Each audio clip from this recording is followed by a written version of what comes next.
Pemirsa, jelang pemilihan kepala daerah serentak 2024, sejumlah partai politik mulai mengotak-atik bakal calon yang akan diusung. Terbaru, Partai Golkar mengajukan duet Kaesang Pangarep dan Yusuf Hamka untuk maju di Pilgub Jakarta. Apakah pasangan itu cukup kuat untuk melawan Anies Baswedan yang berstatus petahana?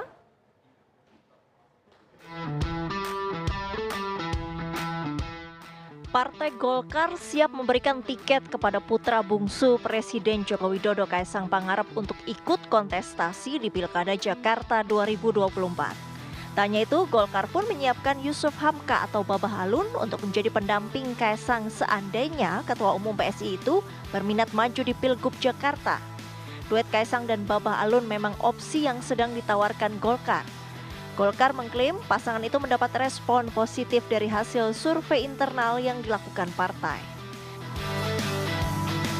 Di DKI juga kita lagi mau lihat juga seperti apa respon publik pada saat muncul nama Mas Kaesang dan juga kader Golkar kita munculkan Pak Yusuf Hamka.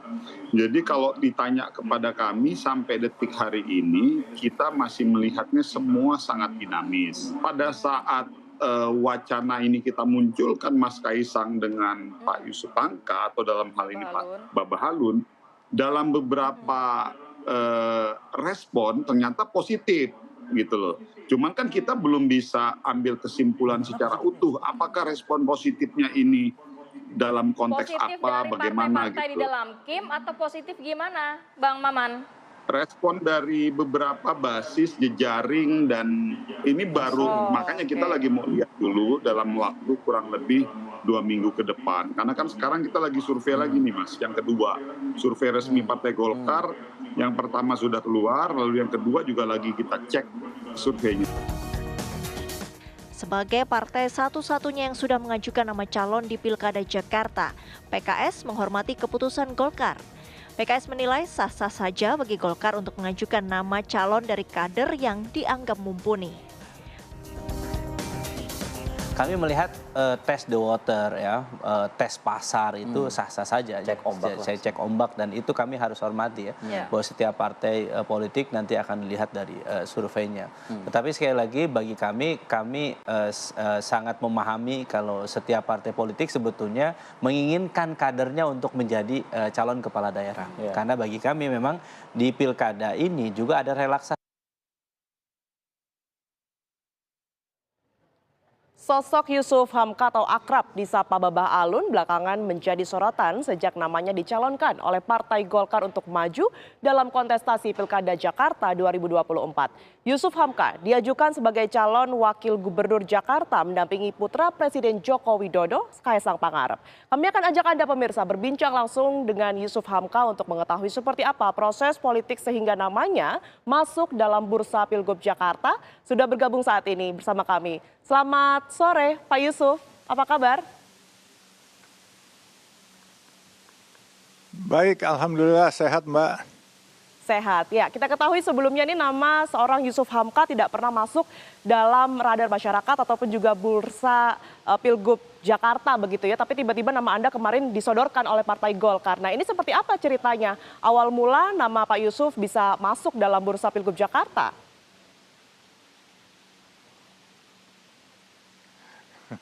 Bukan teman-teman aja yang terkejut, saya pun terkejut-kejut juga Mbak. Karena saya nggak dibilangin, nggak dipersiapkan, cuman hanya ditanya kalau kemacetan Jakarta itu bagaimana, mengelola Jakarta bagaimana sambil makan siang. Saya pikir ya biasa aja kan, namanya sahabat, kita lagi makan sama-sama.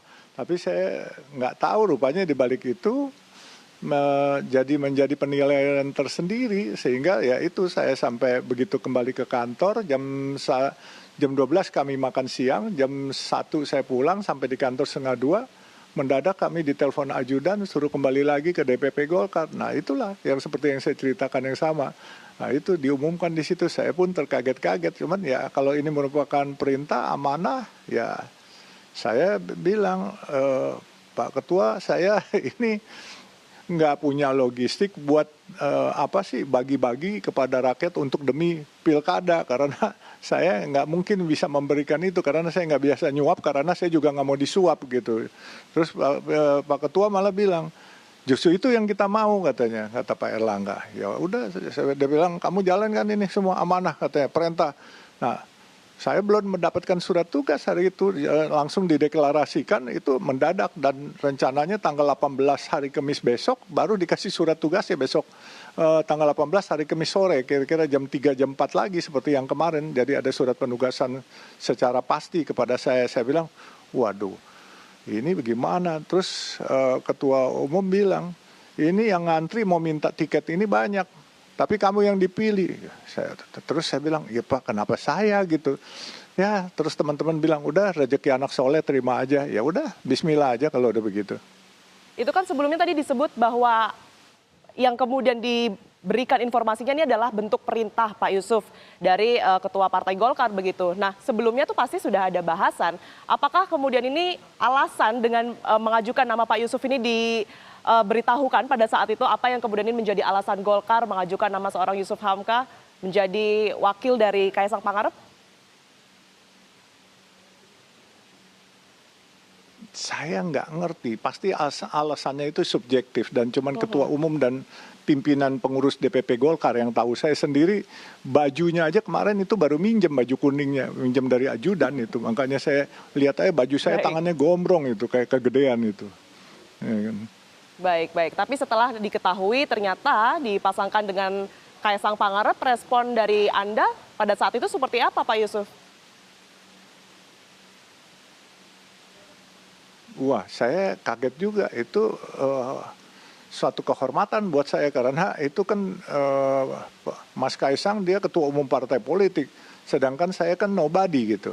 Cuman ya saya prinsipnya yang penting saya bisa mengabdikan apa yang saya ngerti, apa yang saya tahu.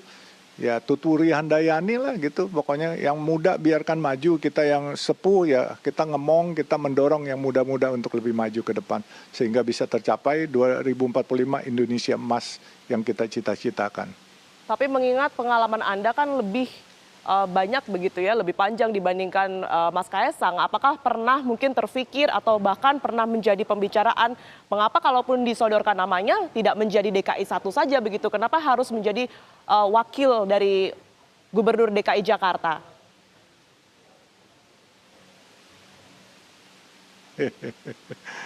Nggak begitu juga, karena buat saya energi saya tidak sebanyak yang muda-muda. Kalau Mas Kaisang ini kan masih muda, dia kan the rising star, dan saya pikir saya kalau boleh juga nggak usah jadi DKI 2, jadi advisor juga lebih baik gitu, karena saya pasti tahu tugas kompleksitas yang terjadi di DKI ini sangat berat, tapi ya namun demikian saya udah bilang, aduh Pak, saya ini belum tentu saya mampu menjalankan ini. Tapi Pak Erlangga sendiri yang bilang, menurut pengamatan saya, kamu mampu. Karena jalan tol yang kamu pegang 1, sekarang sudah 6. Dan apalagi kamu barusan membangun Cileunyi-Sumedang Dauan, yaitu 62 kilo, itu bisa selesai. Dan juga dulu kalau orang mau dari Bandung mau ke Sumedang, itu 4 jam lewat Cadas Pangeran. Sekarang dengan adanya jalan tol yang saya bangun, kata Pak Erlangga, itu bisa cuma 20 menit, 25 menit. Jadi itu sudah proven, kata Pak Erlangga. Dan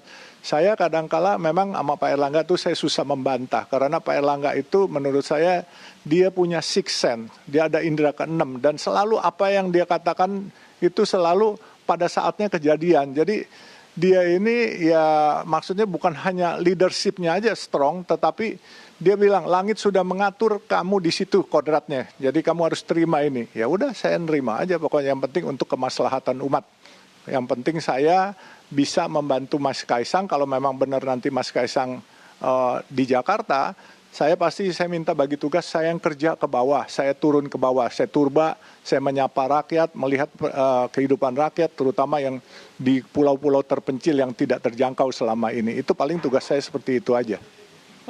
Pembahasan dengan Mas Kaisang sejauh ini sudah seperti apa, Pak Yusuf? Apakah memang setelah pertemuan atau kemarin sudah disodorkan namanya begitu ya? Sudah ada rencana-rencana yang kemudian dibicarakan dengan Mas Kaisang?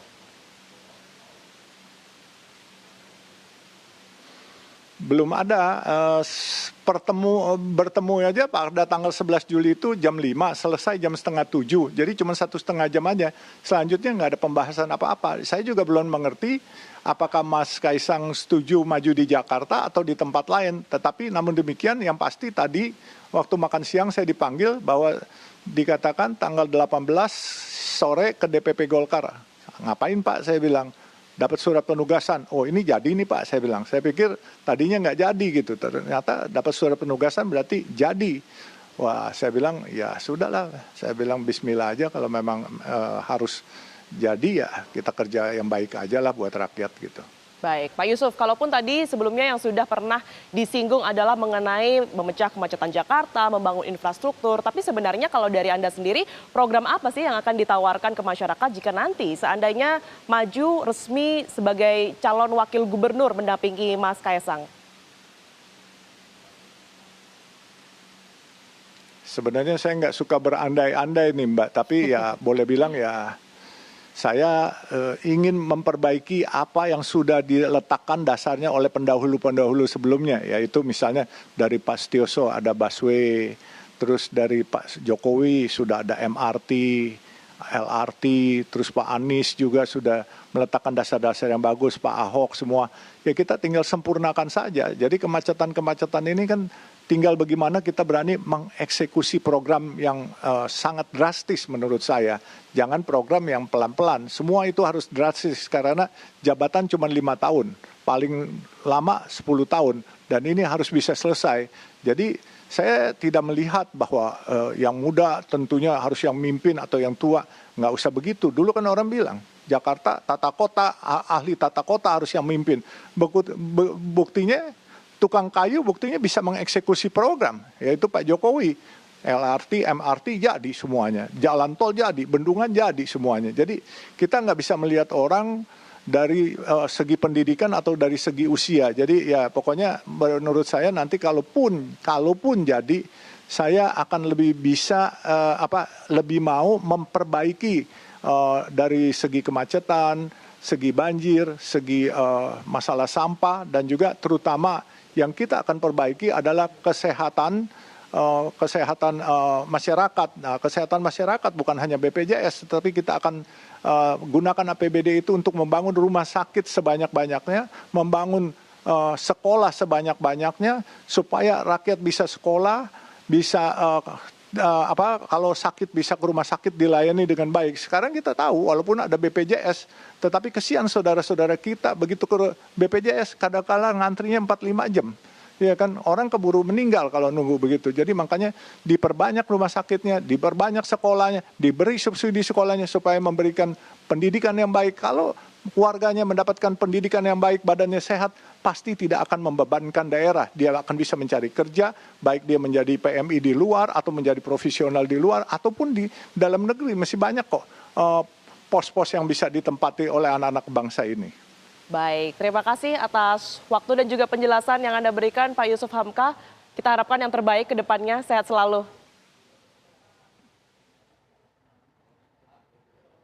Satu lagi, transportasi harus segera disempurnakan, di mana tidak boleh lagi busway menunggu sampai 30 menit. Kalau bisa busway itu kita menunggu 1 menit. Baik. Sudah ada bus-bus lagi. Demikian pula LRT, MRT tidak boleh menunggu lama-lama. Itu kita harus sempurnakan. Ya, terima kasih. Assalamualaikum warahmatullahi wabarakatuh.